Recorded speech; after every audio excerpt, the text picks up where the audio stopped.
আল্লাহর নবী ওই যুবকদের জন্য দোয়া করছে। আমিও তোমাদের জন্য দোয়া করি, যদি কোনো যুবক সিদ্ধান্ত নাও হারাম নারী হারাম ছবি দেখবা না, অশ্লীল দৃশ্য দেখবা না, হারাম কোনো মেয়ের সাথে সম্পর্ক করবা না, তো ওই দোয়া যেন আল্লাহ তোমার উপরও রাখে। নবী ওই যুবকের জন্য 3টা দোয়া করছে।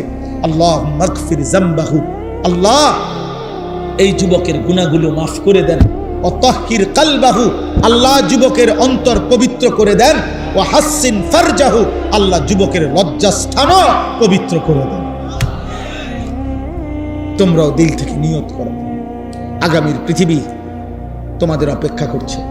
দোস্ত, তোমরা তোমাদের পৃথিবী কষ্টের বানাইও না। যুবক ভাই, তোমার দাদা তোমার আগে চলে যাবে কবরে। আশা করা যায় তোমার বাপ তোমার আগে কবরে চলে যাবে, আশা করা যায় তোমার মা তোমার আগে কবরে চলে যাবে। কিন্তু তোমরা যারা, আমার একটা কথা তোমরা শোনো, এখানে যারা দাঁড়াইছো ভাই, তোমরা তাকায় দেখো চারিদিকে। তোমরা 30 বছরের নিচে যাদের বয়স, 30-এর নিচে, তোমরা হাত তোলো তো। 30 বছরের নিচে যাদের বয়স, হাত উঠা। দেখেন দেখেন কি পরিমাণ, দেখছেন? মাশাআল্লাহ, হাত নামা। এখন আমার প্রশ্ন হলো, এই যে 30 বছরের নিচে কিশোর যুবক, তোমরা বলো ভাই ইনসাফ করে, এখানে যারা আমরা জমা হইলাম তারা সারা বাংলাদেশের? কথা বলে না। এরা উত্তরবঙ্গের, এরা পার্বত্য চট্টগ্রামের, এরা খুলনা বরিশালের, এখানকার। সর্বোচ্চ 20 কিলোমিটার ধরলাম, 30 কিলোমিটার ধরি, 30 কিলোমিটার জায়গার আশেপাশের সন্তান তোমরা, এই না? আমার কথা হলো, তুমি একটা ছেলে ভাবো যে 30 কিলোমিটার দূরত্বের এতটুকু জায়গার মধ্যে যদি এতগুলো ছেলের মধ্যে নামাজের চিহ্ন, ঈমান আমলের চিহ্ন কোথায়? তাহলে একটি এলাকার যদি 30 কিলোমিটার এলাকার মুসলমানের কিশোর যুবকের চরিত্র আখলাক যদি এই পরিমাণ হয়, তাহলে ইসলাম টিকবে কেমনে? আগামী দিনে আমরা সুখ পাবো কিভাবে? প্রিয় ভাই বলো, আজ যদি এমন হইতো যে 18 কোটি মানুষের মধ্যে এই কয়জন এরকম, তাইলে তো মনটারে বুঝাইতাম যে 10 কোটি মুসলমানের মধ্যে সর্বোচ্চ 2-4 লাখ হয়তো নামাজ পড়ে না, তাইলে একটা মনটারে বুঝাইতাম। কিন্তু 30 কিলোমিটার জায়গার মধ্যে যদি এতগুলো যুবক ভাই তোমরা, তো তোমাদের নামাজের হালাত কি, তোমাদের আখলাকের হালাত কি? এবার তোমরা আন্দাজ করো সারা বাংলাদেশের চরিত্র। সারা বাংলাদেশের, আমি সোহাগপুর মাহফিলে গেছি, সেখানেও আমি এরকম অগণিত যুবক দেখে আসছি। তাইলে আমার কথা হলো এটা, যে তুমি ভাই ইনসাফ করো, তোমরা বলো। খোদার কসম, নবীজি বলছে, লা ইয়াকুনু ফি উম্মতি খাসফুন ওয়া কাসফুন ওয়া মাসখুন। তিরমিজি শরীফের হাদিস। নবীজি বলছে, শেষ জামানায় ফি উম্মতি, আমার উম্মতের মধ্যে 3টা বড় আযাব আসবে। 1 নম্বর, মাটি ধসিয়ে দেওয়া হবে। মনে করেন এরকম আমরা আছি, তো হঠাৎ মাটি ধসাইয়া সবাইকে দাফন করে দেওয়া হবে। 2 নম্বরে কাসফুন, পাথরের বৃষ্টি বর্ষণ করে ধ্বংস করে দেওয়া হবে। 3 নম্বরে মাসখুন, চেহারা বিকৃত করে দেওয়া হবে। সাহাবীরা জিজ্ঞেস করছে, কিলা ইয়া রাসূলুল্লাহ মাতা, হে আল্লাহর নবী কখন সেটা হবে? নবীজি বলছেন, ইজা জহারাতিল কাইনাত ওয়াল মাআজিফ, যখন গান বাদ্য বেড়ে যাবে, গায়িকা বেড়ে যাবে, বাদ্যযন্ত্র বেড়ে যাবে, গায়িকা, গানের আসর, নৃত্যের আসর, বাদ্যযন্ত্রের ঝংকার, নারীর বেহায়াপনা বেড়ে যাবে। ওয়াস্তাহাল্লাতিল খামরা, এবং মানুষ হালাল পানির মতো মদ পান করতে থাকবে। খোদার কসম, নবী বলছে, তখন বহু মানুষকে ভূমি ধসিয়ে দেওয়া হবে, পাথরের বৃষ্টি বর্ষণ হবে, অথবা চেহারা বিকৃত করা হবে। আমার যুবক ভাই, সারা দিনে আমি কেন চিল্লাই? আমার এই চিৎকার আহাজারির মূল কারণ এটা দোস্ত। আমি 21 বছর হয়ে ওয়াজ করি, 21 বছর আলহামদুলিল্লাহ, আল্লাহর দয়া, আমি 21 বছর ধরে যুবকের জন্য বলি নাই, আমি সবার জন্যই বলতাম। আগে বিভিন্ন বিষয় নিয়ে বয়ান করতাম। আমি বুঝি না, আমি জানি না আমার মালিক কেন আমারে বলাইছে। কিশোর নওজোয়ানের জন্য আমি বলি কেন, এও আমি জানি না, আমি নিজেও বুঝি না। আমারে কোনো কেউ নিয়মতান্ত্রিক কোনো মন্ত্রণালয় দেয় নাই, আমারে কোনো দায়িত্ব দেয় নাই, আমারে কেউ আলাদা বলে নাই। আমি এমনি আল্লাহর পক্ষ থেকে আমার দিলে আসে এটা, যে তোমরা কেমনে বাঁচবা। আমার ভয় এটা, তোমরা যদি এই পরিমাণ ছেলে নামাজ না পড়ো, তোমরা এই পরিমাণ ছেলের যদি চুল মুশরিকদের বেঈমানদের মতো হয়, তোমরা এত বিপুল পরিমাণ ছেলে যদি নারী ছবি জিনা ব্যভিচার গান বাদ্য অশ্লীলতা নিয়ে পড়ে থাকো, তো আগামী 30 বছর পরে তোমাদের সমাজ কি হবে? বাপ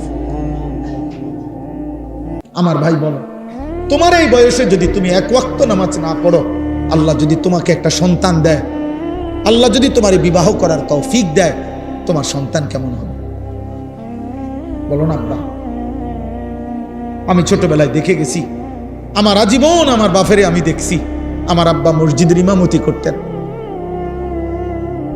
আমার বাবা আমারে হাত ধরে মসজিদে নিছেন, আমি আমার সন্তান 9 বছরের বাচ্চা ছেলে, পরে আমি নিজে ফজরের নামাজে মসজিদে নিয়ে যাই। তাইলে তুমি কি করতে চাচ্ছ? তোমরা আমারে বলো, তোমরা আমারে বলো বাপ। প্রতিবার যখন নারী দেখো, উলঙ্গ ছবি দেখো, অশ্লীল দৃশ্য দেখো, কি চাচ্ছ সেখানে? এই বেহায়া নারীর থেকে তুমি চাওটা কি? জিনা। জিনা আমি বুঝি না। তুমি চাচ্ছ সুযোগ, যদি সুযোগ মিলতো তাহলে তুমি জিনা করতা, তুমি ব্যভিচার করতা। নাই তো তুমি কেন চাও? তুমি এই সুযোগই চাচ্ছ। তুমি কল্পনা করো তো, তুমি তোমার পবিত্র মা বাবা, স্বামী স্ত্রীর পবিত্র বন্ধন ছিল, মা বাবার গভীর ভালোবাসার বরকতে তুমি পৃথিবীতে আসছো। এখন তুমি যে হারাম ছবি দেখো, নারী দেখো, উলঙ্গ নারী দেখো, বেহায়া নারী দেখো, তুমি তার সাথে যা করতে চাচ্ছ জিনা, তো এর বিনিময়ে যদি কোনো সন্তান আসে, ওর কি পরিচয় হবে? কথা বলে না, কথা বলে না। এই ছেলেরা বলো, তুমি তোমার মা বাবার বৈধ সন্তান? কথা বলে না। তুমি অবশ্যই বলো না কেন? অবশ্যই তোমার মা বাবা, তোমার মা বাবা, তাহলে তুমি তোমার মা বাবার পবিত্র সন্তান, তুমি তোমার মা বাবার বৈধ সন্তান, তুমি তোমার মা বাবার বিবাহিত সন্তান। তাহলে তুমি যদি চরিত্রহীন হও, এই কোরআন ওয়াদা দিছে, খোদার কসম আল্লাহ বলছে, আয-জানি লা ইয়ানকিহু ইল্লা জানিয়াতান আও মুশরিকা। ওই হুজুর করে জিগাও, সূরা নূরের মধ্যে আছে, আল্লাহ বলছে কোন ব্যভিচারী পুরুষ, কোন চরিত্রহীন লম্পট পুরুষ, তার কপালে নারী যেটা জুটবে, আল্লাহ ওয়াদা দিছে ও বিবাহ করতে পারবে না। যদি করে তো সেই হবে জানিয়া, আরেকটা ব্যভিচারিণী নারী, অথবা মুশরিকা, মুশরিক নারী। তোর কপালে জুটবে আরেকটা 6 নম্বর মহিলা, অথবা বেঈমান মহিলা। তখন বুঝবা, তখন আল্লাহর ওয়াদা। এটা কোরআন শরীফের আয়াত কিনা এটা বলেন? তাহলে তুমি কি করছো আব্বা? আল্লাহ ওয়াদা দিছে ব্যভিচারী পুরুষের কপালে জুটবে আরেকটা ব্যভিচারিণী নারী, মুশরিক অথবা মুশরিকা নারী। ওয়াজানিয়াতু লা ইয়ানকিহুহা ইল্লা জানিন আও মুশরিক। আল্লাহ বলছে কোন মেয়ে যদি ব্যভিচারী হয়, কোন মেয়ে যদি অসৎ হয়, কোন মেয়ে যদি চরিত্রহীন হয়, আল্লাহ ওয়াদা দিছে, তাকেও বলে দিছে তোর কপালেও স্বামী হিসাবে যেটা জুটবে ওইটা ব্যভিচারী পুরুষ অথবা মুশরিক পুরুষ। ওয়া হুররিমা যালিকা আলাল মুমিনিন। শোনো শোনো, ওয়া হুররিমা যালিকা আলাল মুমিনিন। আল্লাহ বলে কোন ইমানদার পুরুষের জন্য চরিত্রহীন নারী হারাম, কোন ইমানদার নারীর জন্য চরিত্রহীন পুরুষ হারাম। হারাম হারাম হারাম। ওয়া হুররিমা, হারাম করে দেওয়া, হারাম করে দাও। পবিত্র স্ত্রী মিলবে না রে বাপ, পবিত্র স্ত্রী মিলবে। তুমি বলবা হুজুর 3 বছর ওর সাথে আমি প্রেম করছি, বিশ্বাস করেন ও সবসময় বোরকা পরে, আমার সাথে ছাড়া আর পৃথিবীর কারোর সাথে গত 3 বছরে আমি কোনোদিন দেখি নাই কথা বলতে। না না যুবক, তোমার লগে যদি কোনো মেয়ে বোরকা পরে কিন্তু বিবাহ বহির্ভূত কথা বলে, সম্পর্ক করে, প্রেম নামে হারাম সম্পর্ক করে, এবেডি যদি মনে রাখো কম বোরকানা বোরকানা বা যদি কম্বলও গাও দেয়, বলে লেপ তুষক গাও দেয় এবেডি, হ্যাঁ খোদার কসম, এরপরেও যদি বিবাহ বহির্ভূত লেপ পরার তুষক গাও দেওয়া আর বোরকা পরাও কোনো মেয়ে যদি কোনো ছেলের সাথে সম্পর্ক রাখে, হারাম সম্পর্ক, ওই মেয়ে দুশ্চরিত্র, ব্যভিচারী, লম্পট, চরিত্রহীন নারী। এটাই হ্যাঁ হ্যাঁ, ও 2 নম্বর বোরকাওয়ালি, ও 6 নম্বর বোরকাওয়ালি। আপনি বোরকার দোষ দিবেন? জি না, বোরকার দোষ দিবেন কেন? বোরকার কোনো দোষ নাই, বোরকার কোনো দোষ নাই। তুমি হারাম জায়গায় ব্যবহার করছো কেন? অতএব এই মহিলা তোমার সাথে কথা বললে সেটা জায়েজ। হ্যাঁ, তুমি কি তা জোনায়েদ বাগদাদির স্বাস্থ্য ভাই তো কি তা? তুমি বাইজিদ বোস্তামির জ্যাঠতো ভাই, তাইলে কোনো বেহায়া মেয়ে তোমার সাথে কথা বললে এটা গুনাহ নাই? অন্যের লোকে কথা বললে তুমি এটা কি শোনা? দয়া করো, আমি এর চাইতে বেশি আর বলতে পারলাম না। আমি স্পষ্ট বললাম, তোমরা কিশোর যুবক নওজোয়ান আল্লাহর দিকে ফিরো, আল্লাহর দিকে ফিরো, আল্লাহর দিকে ফিরো, আল্লাহর দিকে। এই বাংলাদেশের জমিনে 56,000 বর্গ মাইলের এই প্রতি ইঞ্চি জমিনে বেঈমান মুশরিকরা, কাফেররা, চতুর্মুখী মুনাফিকরা, আল্লাহ দ্রোহীরা ষড়যন্ত্র করছে, ষড়যন্ত্র করছে, ষড়যন্ত্র করছে। খ্রিস্টান মিশনারিরা প্রতিদিন খ্রিস্টান বানিয়ে নেওয়ার ষড়যন্ত্র করছে। ইসকনের হিন্দু গুন্ডারা প্রতিদিন মুসলিম মেয়েদেরকে হিন্দু যুবকের খপ্পরে ফেলে দিচ্ছে, প্রতিদিন চেষ্টা করছে। কাদিয়ানি মুশরিক বেঈমানরা, ভণ্ড, মুরতাদ, মুনাফিক, বেঈমান, বিশ্বাসঘাতক, কাফের বেঈমান ব্রিটিশের দালালি করছে আজীবন। যে গোলাম আহমদ কাদিয়ানি এবং তার অনুসারীরা, এই কাদিয়ানি বেঈমানরা প্রকাশ্যে বাংলাদেশে মুসলমানদেরকে ধোঁকা দিচ্ছে, প্রতারণা করে কাদিয়ানি বানাচ্ছে। আগামী দিনে বাঁচবা কেমনে বাবা? যদি ঈমান ঠিক না রাখো, যদি সেজদা না দাও, যদি আল্লাহর কোরআন না পড়ো, যদি ওলামাদের সাথে সম্পর্ক না রাখো, বেঈমানের খপ্পরে পড়ে ঈমান হারায় ফেলবে। মেন দাজ্জাল এখনো আসে নাই, এর আগের ছোট দাজ্জালের দ্বারাই তো ঈমান হারা হয়ে যায়। বড় দাজ্জাল তো এখনো বেরই হয় নাই। মুশরিক বেঈমান তো তোমার মোবাইল দিয়েই তোমার চুল বদলায় ফেলছে, তোমার জামা বদলায় ফেলছে, তোমার জীবন বদলায় ফেলছে। আর বাস্তব দাজ্জাল যখন বের হবে তখন ঈমান হারাইতে আর কতক্ষণ লাগবে? কতক্ষণ? এজন্য আজকে এই রাত গভীরে তোমরা কিশোর যুবক নওজোয়ান, তোমরা নিয়ত করো আমরা আল্লাহর জন্য থাকবো। বলো ইনশাআল্লাহ, বলো। আমি অনুরোধ করলাম, আমি অনুরোধ করলাম, তোমরা নারী দেখো না, হারাম ছবি দেখো না বাপ। তোমরা ফজরের নামাজ পড়ো, তোমরা ফজরের নামাজ। কোন নামাজ? ফজরের নামাজ। বলো ইনশাআল্লাহ। আরে ভাই পারবা? যুবক রাত, যুবকের কোনো রাত নাই, যুবকের কোনো রাত। যুবকের 24 ঘন্টা বরাবর, বরাবর। এক কোনো নওজোয়ান চাইলে সারা দিন রাত 24 ঘন্টা যদি পরিশ্রম করতে চায় সম্ভব। আবার কোনো যুবক চাইলে যদি 24 ঘন্টা ঘুমাইতে চায় তাইলেও সম্ভব, তাইলেও সম্ভব। এই জন্য তোমরা পারবা ইনশাআল্লাহ, তোমরা পারবা। ফজরের নামাজের জন্য ওঠো ইনশাআল্লাহ। তোমরা মাহাদির সৈনিক হবে, তোমরা দাজ্জালের বিরুদ্ধে লড়বা, ইসরায়েলের ইহুদি বেঈমানদের বিরুদ্ধে যুদ্ধ করবা, কালেমার পতাকা পৃথিবীময় উড়াবা ইনশাআল্লাহ। বাংলাদেশে আজ হোক কাল হোক কাদিয়ানি মুরতাদ কাফের ঘোষণা হবেই হবে ইনশাআল্লাহ। এটা লক্ষ আলেমের প্রাণের দাবি, এটা কোটি মুমিনের ঈমানের দাবি, এটা আমাদের ভালোবাসার দাবি। অতএব ইনশাআল্লাহ আজকেও এই রাত গভীরে চিৎকার করে বলো কাফের, কাফের, কাফের, কাফের।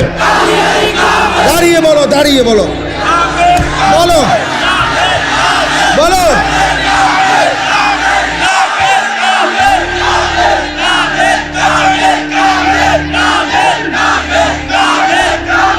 কাফের, কাফের।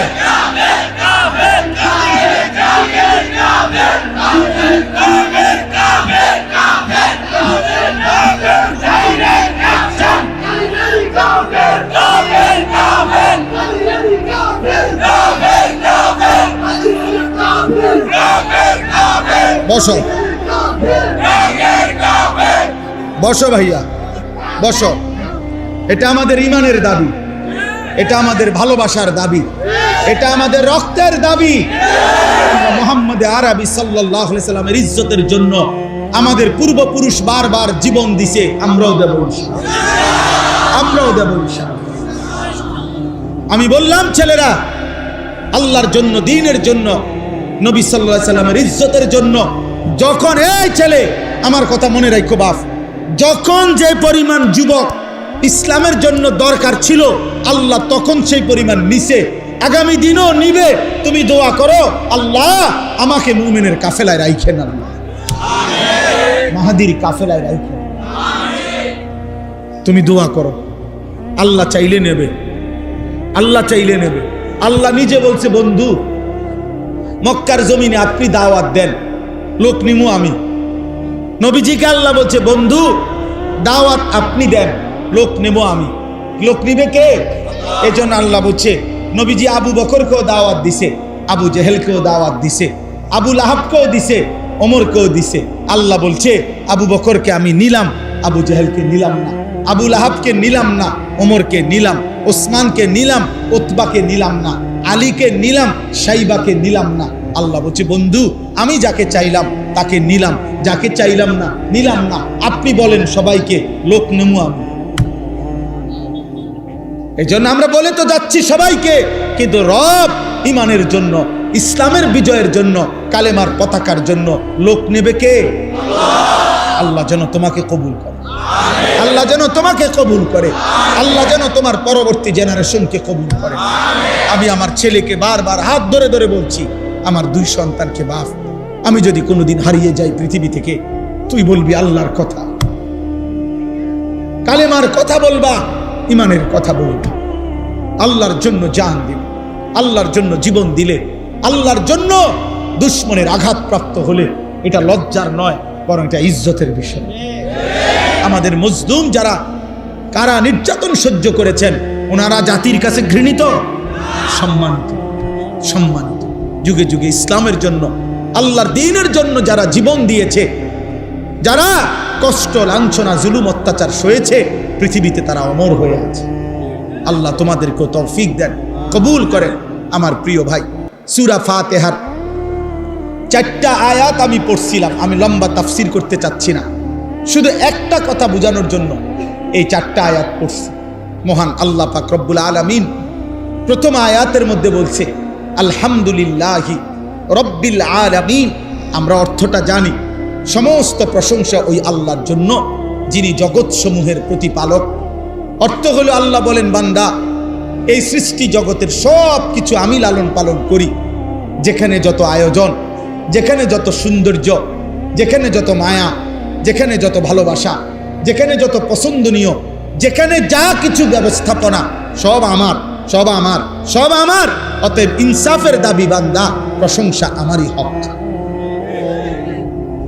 প্রশংসা, ফুলের যত সুন্দর, ফলের যত সুন্দর, গাছের যত সুন্দর, মাছের যত সুন্দর, পাখির যত সুন্দর, মানুষের চেহারার যত সুন্দর, এই জীবনের আয়োজনের যত সুন্দর, চারিদিকে যত আয়োজন, সব যার, প্রশংসা তার। প্রশংসা কার? অতএব জীবনের এত সৌন্দর্যময় পৃথিবী উপভোগ করে তুমি আল্লাহ চেনো না কেন? তুমি আল্লাহ চেনো না কেন?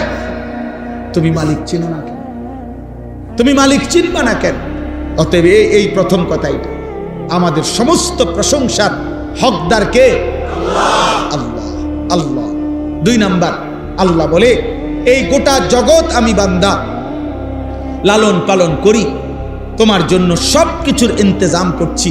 এটা আমি অপারগ হয়ে না, আমার উপরে কেউ চাপাইয়া দেয় নাই। আর রহমানির রহিম, আমি সীমাহীন দয়ালু, আমি পরম করুণাময়, আমি অতীব দয়ালু। আমার দয়া, আমার মায়া, আমার রহমত, আমার ভালোবাসার কারণেই আমি আল্লাহ এই কায়নাতের সব কিছু লালন পালন করছি। সেকেন্ড সেকেন্ড, পলক পলক, মুহূর্ত মুহূর্ত তোমার রিজিক, তোমার ব্যবস্থাপনা, কায়নাতের সব কিছু তোমার কাছে পৌঁছাচ্ছে। 3 নম্বরে আল্লাহ বলেন মালিক ইয়াউমিদ্দিন। এই কথাটা দোস্ত আমি শুধু বুঝাইতে চাই, বাবাদেরকেও আল্লাহ তাআলা আমাদেরকে দুনিয়াতে খাইতে দিছেন, ঘুমাইতে দিছেন, দুনিয়া ভোগ করতে দিছেন। হাজার নাফরমানির পরেও আমাদেরকে আল্লাহ কিছু বলতেছে না। আমরা নামাজ পড়ি না, সেজদা করি না, হালাল খাই না, গুনার মধ্যে ডুবে আছি, তো আমরা মনে করতেছি এভাবেই তো মনে শেষ। আল্লাহ বলে, না বান্দা, আমার রহমত আর দয়া মায়ার কারণে দুনিয়া ভোগ করতে দিচ্ছি, তবে কিন্তু মনে রেখো আমি কিন্তু ছেড়ে দিচ্ছি না, আমি হিসাব ছাড়া না। মালিক ইয়াউমিদ্দিন, আমি একটা বিচারের দিবস, হিসাবের একটা দিন পৃথক আমি নির্ধারণ করেছি। সেদিন আমি শুধুই বিচার করব, সেদিন আমি শুধুই বিচার করব। সেদিনের মালিক আমি আল্লাহ। আমার দেওয়া এই পৃথিবীর 1 সেকেন্ডের একটা নিঃশ্বাস আমি হিসাব ছাড়া নেব না। আমার নিঃশ্বাসের হিসাব দিতে হবে, চোখের পলকের হিসাব দিতে হবে, আমার দেওয়া এক এক ফোঁটা পানির হিসাব, রিজিকের হিসাব, দুনিয়া ভোগ করার হিসাব আমাকে বুঝাই দিতে হবে, বুঝাই দিতে। অতএব রাত গভীরে এটা মনে রাখতে হবে। হযরত ওমর রাদিয়াল্লাহু তাআলা আনহু তাফসীরের মধ্যে আছে, একবার 3 দিন ক্ষুধার্ত থাকার পরে উনি হযরত ওমর 2টা খেজুর আর 1 ঢোক পানি পান করছে।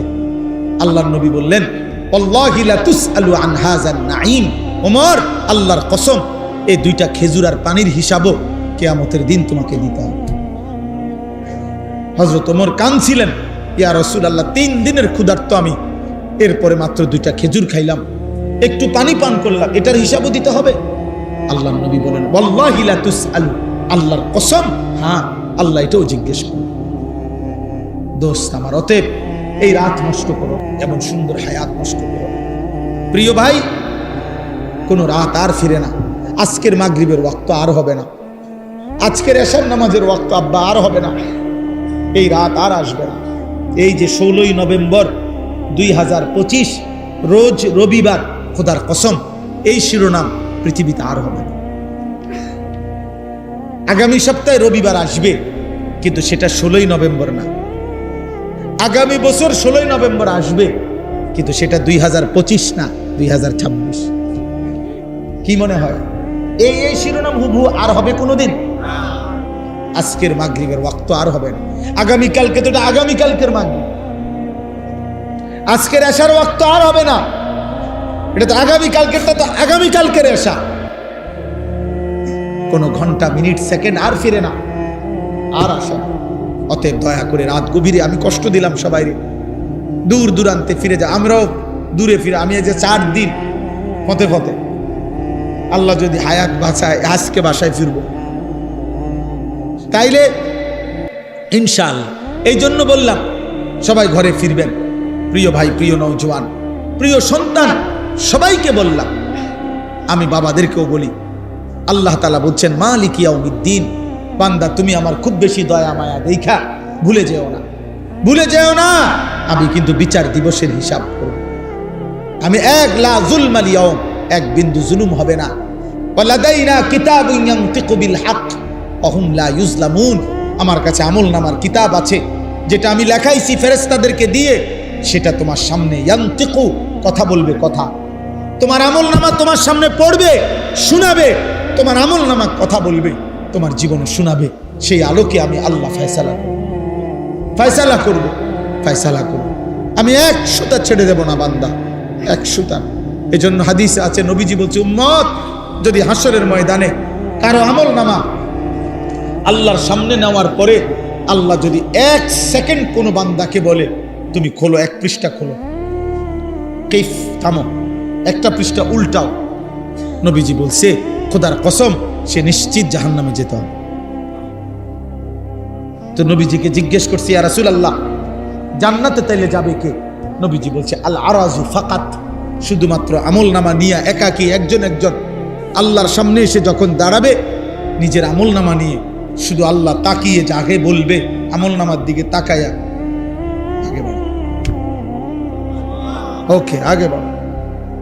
নবীজি বলছে এই আল আরাজ মানে পেশ করা, আল্লাহর সামনে নিজেকে পেশ করলো, আর আল্লাহ শুধু বলল ঠিক আছে আগে বাড়ো, ওকে সামনে যাও। এই এতটুকু যাকে বলবে, এটাকেই বলে হিসাবান ইয়াসীরা, সহজ হিসাব, শুধু সেই জান্নাতে যাবে। যাকে বলবে থামো, সে শেষ।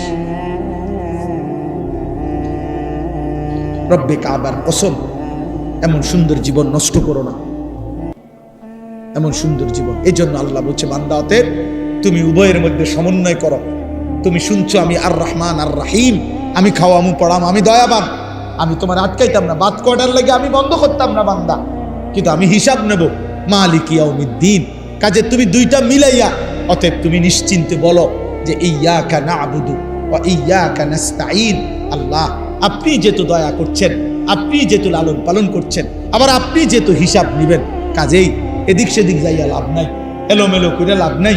তার চাইতে ভালো বাবুরে, বেজাল বুঝালে নাই মাওলা, আমি আপনার ইবাদতই করি, আমি আপনার কাছেই সাহায্য প্রার্থনা। আল্লাহ বলছে ওকে ঠিক আছে, ঠিক আছে, তাহলে আমার গোলামি করো, আমার কাছে চাও, আমি তোমার আখিরাতও সাজিয়ে দেব, দুনিয়াও সাজিয়ে দেব। আল্লাহ আমাদেরকে তৌফিক দান করেন, আল্লাহ আমাদেরকে কবুল করেন। রাত গভীরে সবার কাছে অনুরোধ, জীবনটা রাসূলুল্লাহ সাল্লাল্লাহু আলাইহি সাল্লামের সুন্নাতের উপরে সাজান। যুবক ভাই, তুমি তো সুন্দরী হতে চাও, তুমি চুল চেহারা লেবাস পোশাক সাজাইতে চাও, নবীর সুন্নাত মতো সাজাও। নবীজি কিভাবে চুল রাখতেন, নবীজির চেহারা কেমন ছিল, নবীজির দেহ পোশাক কেমন ছিল, তুমি দেখো সুন্দর লাগে কিনা। ইনশাআল্লাহ সুন্দর লাগবে। রাসূলুল্লাহ সাল্লাল্লাহু আলাইহি সাল্লামের চাইতে সুন্দর এই কায়নাতে কেউ ছিল না, কেউ নাই, কেউ হবেও না। আল্লাহ তাআলা আমাদেরকে বুঝ দান করেন। নবীজির একটা একটা সুন্নত আমাদের জীবনের সৌন্দর্য, আমাদের আখিরাতের পাথেয়, আমাদের জান্নাতের সামান। আমি প্রত্যেক দিন এই নবীর সুন্নাতের এই কিতাব বিক্রি করি, আমার সাদা গাড়িতে ইচ্ছা করে বিক্রি করি। আমাদের ঢাকা গাজীপুরের কাপাসিয়ার হজরত, বাংলাদেশের একজন অন্যতম বুজুর্গ, আগামীকাল যিনি আসবেন, আমাদের পরম শ্রদ্ধেয় সুলতানুল ওয়াইজিন হজরত মাওলানা খালেদ সাইফুল্লাহ আইয়ুবী সাহেব, ওনার যিনি শায়েখ, আরো বড় বড় বুজুর্গ আলেমদের শায়েখ অধ্যক্ষ মিজানুর রহমান চৌধুরী, কাপাসিয়ার হজরত, বাংলাদেশের একজন শীর্ষ বুজুর্গ হজরত এই কিতাবটা লিখছেন। বাংলা ভাষায় 600 পৃষ্ঠা ব্যাপী এই কিতাব নবীজির সুন্নাতের উপরে, তালিমুস সুন্নাহ, যত সুন্নাত নবীর জীবনের আছে, ছোট বড় বিস্তারিত বিতাফসিল ব্যাখ্যা সহ এই কিতাবের মধ্যে আছে, দলিল সহ। জীবনে কারো ঘরে থাকলে মা, চাচি, বোন, দাদি, নানি, ছোট বড় যে যখন পড়বেন, প্রতি পৃষ্ঠায় নবীজির কোনো না কোনো সুন্নাত শিখতে পারবেন। 400 টাকা মূল্যে আমরা এটা বিক্রি করি। আমি হজরতের কাছ থেকে এটা আনছি। আমি বলছি যে হজরত, আমি এটা বিক্রি করবো এই আশায় উম্মতের ঘরে ঘরে নবীর সুন্নতের একটা বই পৌঁছুক। একটা সময় মুসলমানের ঘরে ঘরে বেহেশতি জেওরা ছিল, মুকসুদুল মুমিনিনের বই থাকতো, কম বেশি মা চাষিরা পড়তো, এমন একটা বই আপনারা সুযোগ হলে নিয়েন। আর আপনাদের সবার কাছে অনুরোধ রইল, মাদ্রাসাকে মহব্বত করেন।